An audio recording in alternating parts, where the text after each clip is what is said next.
এই বিশাল বড় সামিয়ানার নিচে বসার তৌফিক দান করেছেন। সেই জন্য সবাই অন্তরের অন্তঃস্থল থেকে, মনের গভীর থেকে আকাশ বাতাস মুখরিত করে মহান রব্বে কারিমের দরবারে শুকরিয়া আদায় করি। সবাই বলি আলহামদুলিল্লাহ। আমি আপনাদের সম্মুখে খুবই সংক্ষিপ্ত পরিসরে কিছু কথা উপস্থাপন করার জন্য 17 নম্বর সূরা সূরা বনী ইসরাঈলের 1 নম্বর আয়াত তেলাওয়াত করেছি। আল্লাহ রাব্বুল আলামিন আমাদের সকলকে আমলের নিয়তে ইখলাসের সহিত কিছু কথা বলার এবং শ্রবণ করার তৌফিক দান করুক। সবাই বলুন আমিন। আমার ভাই, বড়ই গুরুত্বপূর্ণ সময় মাগরিবের পর আমরা দামি এই সময়ের মধ্যে দামি মজলিসের মধ্যে উপস্থিত হতে পেরেছি। সেই জন্য আপনাদেরকে জিজ্ঞাসা করতে চাই, আপনারা খুশি না বেজার? খুশির আওয়াজ একটু জোরে শুনে দিতে হবে, পারবেন ইনশাআল্লাহ? আমাদেরকে কে সৃষ্টি করেছে? আসমান কে সৃষ্টি করেছে? জমিন কে সৃষ্টি করেছেন? পাহাড় পর্বত কে সৃষ্টি করেছেন? আমাদেরকে কে সৃষ্টি করেছেন? আমাদেরকে বলিষ্ঠ আওয়াজ দিয়েছেন কে? আল্লাহ। আল্লাহ রাব্বুল আলামিন আমাদেরকে কবুল করেছেন। সেই জন্য আবার অন্তরের অন্তঃস্থল থেকে বলিষ্ঠ আওয়াজে শুকরিয়া আদায় করি। সবাই বলি আলহামদুলিল্লাহ। আমি যে আয়াত তেলাওয়াত করেছি সেই আয়াতের মধ্যে মহান আল্লাহ রাব্বুল আলামিন বিশ্বনবী সাল্লাল্লাহু আলাইহি সাল্লামকে একবার আরশে আজিমের মধ্যে দাওয়াত করেছিলেন। নবীজিকে নিজের কাছে নিয়ে আল্লাহ রাব্বুল আলামিন কিছু কথা দুইজনের মধ্যকালে উপস্থাপন করেছিলেন। আল্লাহ রাব্বুল আলামিন হলেন সকল শিশুর সৃষ্টিকর্তা, আর বিশ্বনবী সাল্লাল্লাহু আলাইহি ওয়াসাল্লাম হলেন সমস্ত সৃষ্টিজীবের মধ্যে শ্রেষ্ঠ। জয় বলুন সুবহানাল্লাহ। রব এবং সৃষ্টির মধ্যকালে একটা আলাপন হয়েছিল। সেই আলাপনের জন্য আল্লাহ যে ভ্রমণটা নবীজিকে করাইছিলেন, সেই ভ্রমণের বিবরণ মহান আল্লাহ সূরা বনী ইসরাঈলের 1 নম্বর আয়াতের মধ্যে দিয়েছেন। একবার বলুন সুবহানাল্লাহ। এই ভ্রমণটা কেন হয়েছিল? এই ভ্রমণটা হয়েছিল আল্লাহ রাব্বুল আলামিন বিশ্বনবীর দুনিয়ার জীবনে অনেক দুঃখ কষ্ট ছিল। আপনারা কি বলেন, নবীজির দুঃখ কষ্ট ছিল কিনা? ছিল। নবীজি পৃথিবীতে এখন পর্যন্ত আসেন নাই। পৃথিবীতে আসার আগেই মাতৃগর্ভে থাকা অবস্থায় নবীজির আব্বা ইন্তেকাল করেছে। নবীজি যখন পৃথিবীতে আসলেন বয়স মাত্র 4 অথবা 6 বছর, তখন আম্মা ইন্তেকাল করেছেন। বলুন তো দেখি, কষ্টের পরিমাণ কমছে নাকি বাড়ছে? বাড়ছে। নবীজি আম্মা ইন্তেকাল করার পরে নবীজির প্রিয় দাদা আব্দুল মুত্তালিবের কাছে থাকলেন। আব্দুল মুত্তালিবের কাছে বেশি দিন থাকতে পারে নাই। নবীজির বয়স যখন 8 বছর 10 মাস 10 দিন, তখন দাদা আব্দুল মুত্তালিবও দুনিয়া ছেড়ে চলে গেছেন। একদিকে মা নাই, বাবা নাই, কষ্ট। অপরদিকে দাদার কাছে থাকতেন, দাদাও দুনিয়া থেকে চলে গেছেন। দাদা দুনিয়া থেকে চলে যাওয়ার পরে বিশ্বনবী নিজে আশ্রয় গ্রহণ করেছিলেন নিজের আপন চাচা আবু তালেবের কাছে। বলুন কথা ঠিক না বেটি? আবু তালিব নবীজিকে লালন পালন করেছেন। আমার ভাই, আস্তে আস্তে নবীজির বয়স বেড়েছে। নবীজি যখন 25 বছরে উপনীত হয়েছেন, বিবি খাদিজা রাদিয়াল্লাহু তাআলা আনহার সাথে নবীজি বিবাহ বন্ধনে আবদ্ধ হয়েছেন। এখন মোটামুটি নবীজির আশ্রয় নেওয়ার 2টা স্থান আছে।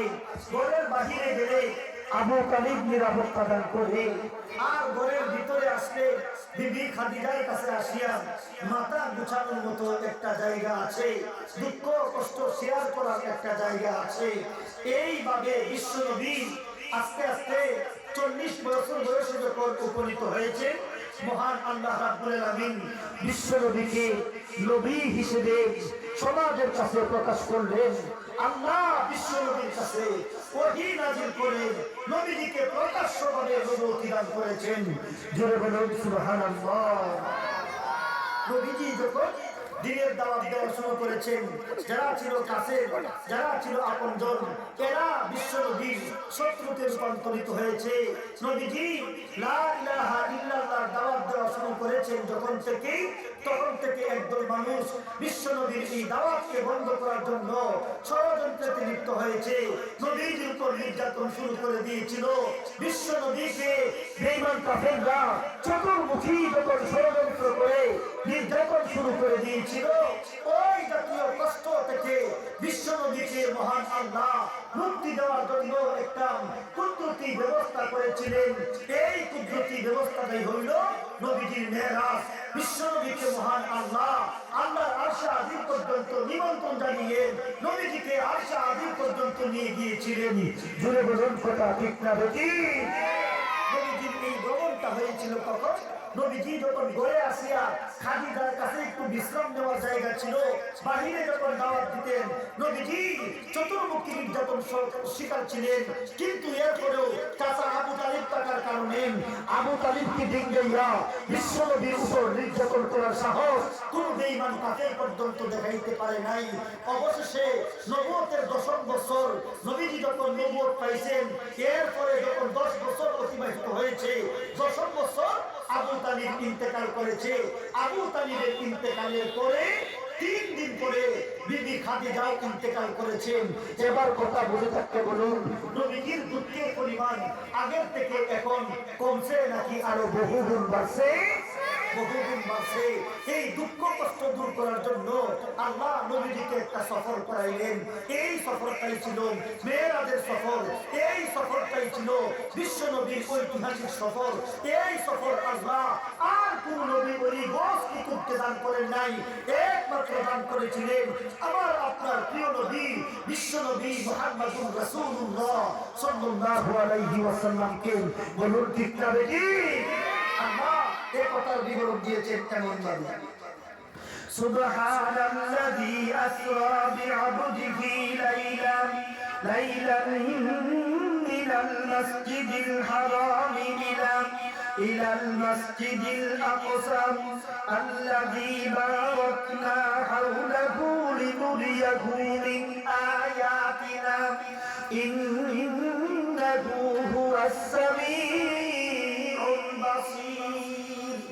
আল্লাহ বলেন, বিশ্ববাসী আমার প্রিয় হাবিব যখন নির্যাতনের শিকার হয়েছিলেন, আমার প্রিয় হাবিব যখন মারাক্রান্ত হয়েছিলেন, আমার প্রিয় হাবিবের যখন দুঃখ কষ্ট দিন দিন বাড়তেই ছিলেন, আমার প্রিয় হাবিবের প্রথম কষ্ট ছিল আব্বা দুনিয়াতে নাই, দ্বিতীয় কষ্ট ছিল 4 বছর অথবা 5 বছর বয়সে, 6 বছর বয়সে আম্মাও ইন্তেকাল করেছেন, এরপরে দাদাও ইন্তেকাল করেছেন। বিশ্ববাসী এরপরে আমার প্রিয় হাবিব আবু তালিবের কাছে নিরাপত্তা লাভের একটা ব্যবস্থা গ্রহণ করেছিলেন। আমার প্রিয় হাবিবের আপন চাচা আবু তালিব যখন ইন্তেকাল করেছিলেন, নবীজি মাথা গুছানোর জন্য একটু জায়গা ছিল করেন বিবি খাদিজার কাছে। বিশ্ববাসী আমার প্রিয় হাবিবের চাচার 3 দিন ইন্তেকালের পরে বিবি খাদিজাও যখন ইন্তেকাল করেছেন, আমার প্রিয় হাবিব খুবই মর্মাহত হয়েছিলেন, মারাক্রান্ত হয়েছিলেন। আমার বিশ্ব হাবিবের আমার প্রিয় নবী বিশ্ব নবী আমার প্রিয় হাবিব বিশ্ব নবীর সমস্ত দুঃখ কষ্ট দূর করে দেওয়ার জন্য আমি আল্লাহ রাব্বুল আলামিন আমার প্রিয় হাবিবকে আরশে আজিমে দাওয়াত করেছিলাম। জোরে বলুন সুবহানাল্লাহ। নবীজির দুঃখ কষ্ট দূর করার জন্য আল্লাহ এই রজব মাসের মধ্যেই আরশে আজিম পর্যন্ত দাওয়াত করেছিলেন। আর একবার বলুন সুবহানাল্লাহ। সফর করলে দুঃখ কষ্ট কমে, ঠিক কিনা বলে? মনে করে আমার অথবা কারো আব্বা মারা গেছে, খুব কষ্ট, মনটার মধ্যে ব্যথা, 4 ভাই 5 ভাই আছে, এক একজন এক এক জায়গাতে থাকে, মাঝে মধ্যে ফোন করে বলে ভাই আমার কাছে চলে আসো, কয়েকদিন আমার বাসাতে থাকো, তাহলে বাবা মারা যাওয়ার যে কষ্ট আছে এটা আস্তে আস্তে দূর হবে। বলুন কথা ঠিক না বেঠিক? মহান আল্লাহ বিশ্ব নবীকে আরশে আজিম পর্যন্ত দাওয়াত করে নিয়েছেন নবীজির দুঃখ কষ্ট দূর করার জন্য। এই দুঃখ কষ্ট কিভাবে দূর করবেন মহান আল্লাহ বলেন, লিনুরিয়াহু মিন আয়াতিনা ইন্নাহু হুয়াস সামিউল বাসীর। আল্লাহ বলেন, বিশ্ববাসী আমার প্রিয় হাবিবকে আমি আল্লাহ রাব্বুল আলামিন আমার আশাহীন পর্যন্ত দাওয়াত করে নিয়ে এসেছি। রাতের একটা অংশের মধ্যে এই ভ্রমণটা কেন করাইছি জানি? লিনুরিয়াহু মিন আয়াতিনা, আমার প্রিয় হাবিবকে আমি আল্লাহ রাব্বুল আলামিন বড় বড় নিদর্শন দেখাইব। বিশ্ববাসী আমার প্রিয় হাবিবকে আমি আল্লাহ আমার বড় বড় নিদর্শন দেখাইব। আমার জান্নাত তৈরি করেছি, এই জান্নাত দেখাবো, জাহান্নাম দেখাইব, আরশে আজিম দেখাইব, লৌহে মাহফুজ দেখাইব, সিদরাতুল মুনতাহা দেখাইব। বিশ্ববাসী এই জাতের বড় বড় নিদর্শন আমার প্রিয় হাবিবকে দেখাইয়া বিশ্ব নবীর মনে যে মা মারা গিয়েছে, কষ্ট আছে, কষ্ট দূর করিব। বাবা মারা গিয়েছে রে, বাবা মারা যাওয়ার কষ্ট আছে, এই কষ্ট দেখে দূর করাইব। বিশ্ববাসী আমার প্রিয় হাবিবের চাচা আবু তালিব মারা গিয়েছে, দাদা মারা গিয়েছে, এমনকি প্রিয়তমা বিবি খাদিজাও যখন ইন্তেকাল করেছেন, নবীর মনে কষ্ট ছিল রে।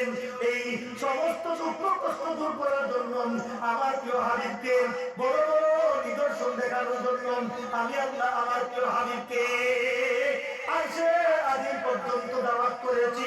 জুড়ে বলুন সুবহানাল্লাহ।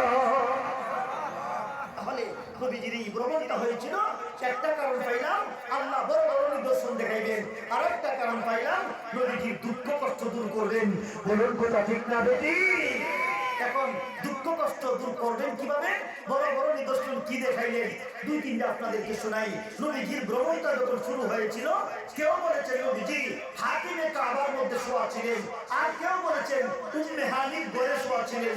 দুটোটাই সঠিক। প্রথমে উম্মে হানির ঘরে ছিলেন, এরপরে সেখান থেকে জাগ্রত হয়ে কাবা শরীফের মধ্যে এসে শুনছেন।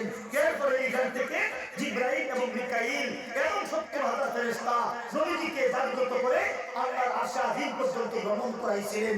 আরেকবার বলেন আল্লাহু আকবার। নবীজি ভ্রমণে যাবেন, আইসে জিবরাইল এবং মিকাইল, সাথে আছে ৭০,০০০ ফেরেশতা। যেই বাহনের মাধ্যমে যাবেন নবীজি, এই বাহনটার নাম ছিল বুরাক। নবীজিকে ঘুম থেকে জাগ্রত করলেন, জাগ্রত করিয়া নবীজিকে একটা কুদরতি অপারেশন করেছিলেন। উপরের দিকে যাইতে হলে এই দেহ নিয়ে যাইতে হবে না, উপরে যাওয়ার মতো উপযুক্ত করতে হবে। বলুন কথা ঠিক না বেটি? নবীজির কুদরতি অপারেশন হয়েছে, উপযুক্ত করেছেন। এবার বুরাকটা সামনে আনা হয়েছে। নবীজি সাল্লাল্লাহু আলাইহি ওয়াসাল্লাম এই জাতের বাহন জীবনও দেখেন নাই।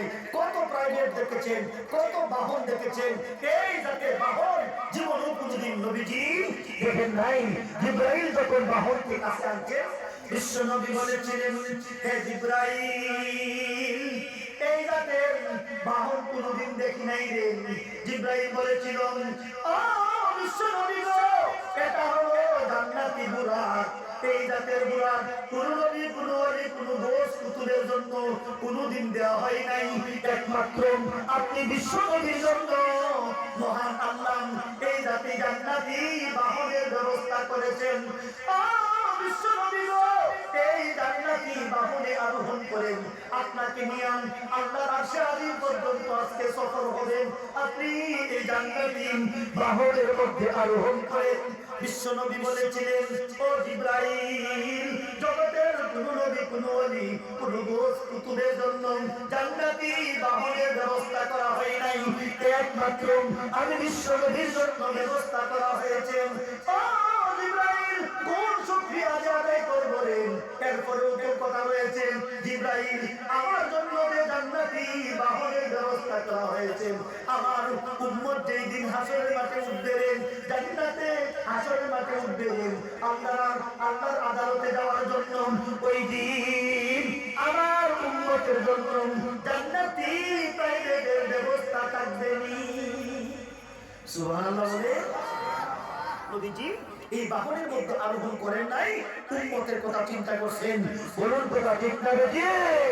ও মুসলমান, আজকে আমাদের ভিতরে আমাদের নবীর প্রেম নাই, আমার দেহে আমার নবীর নিদর্শন নাই, আমার নবীর আদর্শ আমার কাছে নাই, অথচ আমার নবী যখন মেরাজে যাবেন, জান্নাতি প্রাইভেটে আরোহণ করবেন, ওই সময় আমাদের জুড়ে বলুন কথা ঠিক না বেটি?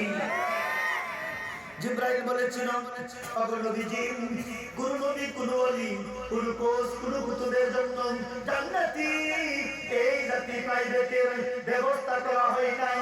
ও বিশ্ব নবী গো, একমাত্র আপনার জন্য জান্নাতি প্রাইভেটের ব্যবস্থা করা হয়েছে। এরপরেও মহান আল্লাহ রাব্বুল আলামিন বলেছেন, ও বিশ্ব নবী গো, আপনার উম্মত যখন কবর জগৎ থেকে উঠবেন হাসরে মাঠে যাওয়ার জন্য, আমি আল্লাহ রাব্বুল আলামিন আপনার উম্মতের জন্য জান্নাতি স্বর্ণের ঘোড়ার ব্যবস্থা করে দিব। জোরে বলুন সুবহানাল্লাহ। নবীজির মুমিন উম্মত যারা হবে, এরা যখন হাসরের মাঠে উঠবে আল্লাহর আদালতে যাওয়ার জন্য, আমার ভাই ওই সময় বাহুদের প্রয়োজন হবে। যারা সচ্চা ইমানদার হবে, খাঁটি ইমানদার হবে, নামাজি হবে, এদের জন্য আল্লাহ জান্নাতি স্বর্ণের ঘোড়ার ব্যবস্থা করে দিবেন। এরা স্বর্ণের ঘোড়ার উপর আরোহণ করিয়া আল্লাহর আদালতে উপস্থিত হবে। জোরে বলুন সুবহানাল্লাহ। নবীজি উঠলে বুরাকের মধ্যে, বুরাকটা চলা শুরু করেছে মসজিদে হারাম থেকে ফিলিস্তিনের বাইতুল মুকাদ্দাস পর্যন্ত গেছেন। আমার ভাই লম্বা ইতিহাস, আমি আপনাদেরকে লম্বা ভাবে বলার সময় নাই, বোঝানো সম্ভব হবে না। ছোট্ট করে বলি, এই ফিলিস্তিনের বাইতুল মুকাদ্দাস পর্যন্ত বুরাকের মাধ্যমে দিয়েছেন। আমার ভাই ফিলিস্তিনের বাইতুল মুকাদ্দাসে গিয়ে নবীজি 2 রাকাত নামাজ পড়েছেন। এরপরে নবীজির জন্য 7 আসমানের উপরে যেতে হবে। আল্লাহ একটা সিঁড়ি বানিয়ে দিয়েছিলেন, কুদরতি সিঁড়ি, যেটাকে মেহরাজ বলা হয়। মেহরাজের বাংলা হলো সিঁড়ি। নবীজি এই সিঁড়ির মাধ্যমে উপরের দিকে 7 আসমান অতিক্রম করে আরো উপর পর্যন্ত গিয়েছিলেন। জোরে বলুন সুবহানাল্লাহ। জিব্রাইল বলেছিলেন, ওগো নবীজি, আরো উপরে যাইতে হবে, সিঁড়িতে আরোহণ করুন। বিশ্ব নবী সিঁড়িতে আরোহণ করিয়া প্রথম আসমান পর্যন্ত গিয়েছেন। ও বিশ্ববাসীর, এরপরে বিশাল বড় শূন্যস্থান পাড়ি দিয়া দ্বিতীয় আসমান পাড়ি দিয়েছেন। এরপরে বিশাল বড় শূন্যস্থান পাড়ি দিয়া তৃতীয় আসমান পাড়ি দিয়েছেন। এইভাবে 7টি আসমান, 7 শূন্যস্থান পাড়ি দিয়া বিশ্ব নবী আরো বিশাল বড় শূন্যস্থান পাড়ি দিয়া সিদরাতুল মুনতাহায় আগমন করেছেন। জোরে বলুন সুবহানাল্লাহ। সিদরাতুল মুনতাহাতে গেছে। সিদরাতুল মুনতাহা বলে, সিদরা মানে বড়ই গাছ, মুনতাহা মানে শেষ, অর্থাৎ শেষ সীমানাতে একটা বড়ই গাছ আছে। এই কারণে এই জায়গাটার নাম হলো সিদরাতুল মুনতাহা। জোরে বলুন আল্লাহু আকবার। এই বড়ই গাছটা কেমন আর বড়ইগুলো কেমন, নবীজি এটা বলছেন, হে আমার মায়ের উম্মতগণ, মেরাজের রজনীতে আমি বিশ্ব নবী যখন সিদরাতুল মুনতাহাতে গিয়েছি, বিশাল বড় একটা বড়ই গাছ দেখতে পাইলাম রে। ওই বড়ই গাছটা কত বড় আমি বিশ্ব নবী বললে তোমাদের বুঝে আসবে না। বিশ্ববাসীর ওই গাছের এক একটা পাতা হলো বিশাল বড় বড়, হাতির এক একটা কানের মতো। এক একটা বড়ই হইল বিশাল বড় বড় মক্কার সমান। জোরে বলুন সুবহানাল্লাহ।